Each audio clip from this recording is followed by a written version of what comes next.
کہ बैरिस्टर सैफ जो कि सूबाई तर्जुमान हैं, वो ये कहते हैं कि जनाब हम सुब्रमण्यम जयशंकर जो कि भारत के वजीर खारजा हैं और पाकिस्तान मुखालफत में कभी पीछे नहीं रहे, पाकिस्तान दुश्मनी में उनका कोई सानी नहीं नजर आता, वो उनको अपने जलसे में वो बुलाना चाहते हैं, उनसे खिताब कराना चाहते हैं।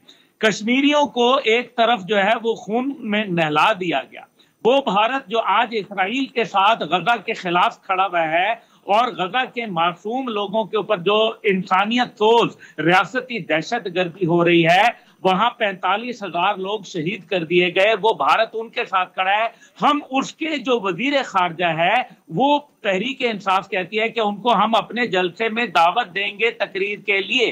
अब इसके बाद मुल्क दुश्मनी, पाकिस्तान वफादारी के लिए मुझे और मजीद क्या दलाइल देने पड़ेंगे, ये मैं नहीं जानता। अब देखें, तफरकाबाजी करना एक तरफ जो है, कौम को अल्लाह के तमाम नबी पैगंबर जो हैं उन्होंने मोहब्बत के जो है वो पैगाम दिया, नफरत का पैगाम शैतान देता है, इंसान नहीं देता।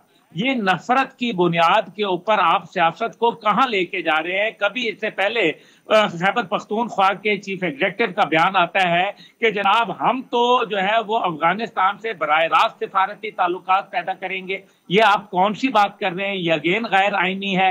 आप जो है सूबे के जो मामलात हैं उनके ऊपर तरजीहात नहीं दे रहे। आप जो है देखे ना, एक अमानतदार भी होते हैं और इनका नाम तो अली अमीन है। सब्सक्राइब करें और बेल दबाएं ताकि कोई खबर रह न जाए।